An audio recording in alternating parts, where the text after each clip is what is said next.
রাস্তা থেকে আরজি করের প্রাক্তন অধ্যক্ষ সন্দীপ ঘোষকে তুলে নিয়ে গেলেন সিবিআই আধিকারিকরা। ধর্ষণ কাণ্ডে উত্তাল বাংলা, মিছিলে শামিল মমতা বন্দ্যোপাধ্যায়, এসইউসিআই এর 12 ঘন্টার বন্ধ, বিজেপির ধর্ণা কর্মসূচিতে উত্তেজনা।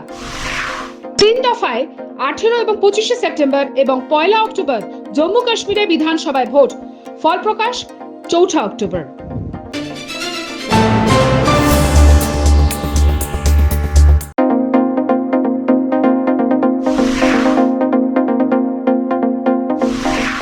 রাস্তা থেকে আরজি করের প্রাক্তন অধ্যক্ষ সন্দীপ ঘোষকে তুলে সিজিও কমপ্লেক্সে নিয়ে গেলেন সিবিআই আধিকারিকরা।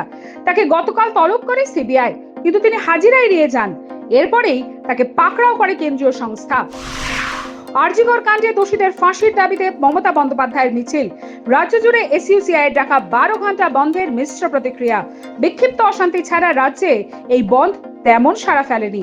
বিজেপির ধর্ণা কর্মসূচি ঘিরে উত্তেজনা, পুলিশের সঙ্গে বিজেপি কর্মীদের ধস্তাধস্তি, শ্যামবাজারে দলের নেতা কর্মীদের টেনে হিঁচড়ে গাড়িতে তোলে পুলিশ। আরজি কর মেডিকেলে ভাঙচুরের ঘটনায় হাইকোর্টে প্রশ্নের মুখে রাজ্য সরকার, কেন এই এলাকা সুরক্ষিত রাখা হয়নি?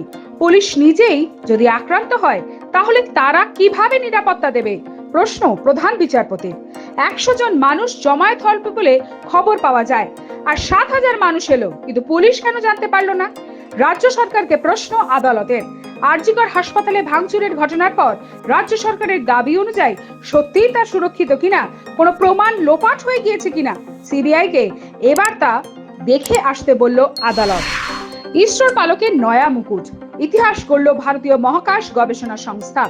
আজ 16 আগস্ট ঠিক 9:17 শ্রীহরিকোটার সতীশ ধাওয়ান মহাকাশ কেন্দ্র থেকে আর্থ অবজারভেশন স্যাটেলাইট 4 বা EOS-4 সফলভাবে উৎক্ষেপণ করেছে ইসরো। যে কোনো বিপর্যয় ঘটার আগেই এবার থেকে মিলবে সতর্কতা। আগামী রবিবার 18 আগস্ট ওয়েস্ট বেঙ্গল সিভিল সার্ভিসের মেইন পরীক্ষা। এই পরীক্ষার কথা বিবেচনা করে অতিরিক্ত মেট্রো চালাবে রেল।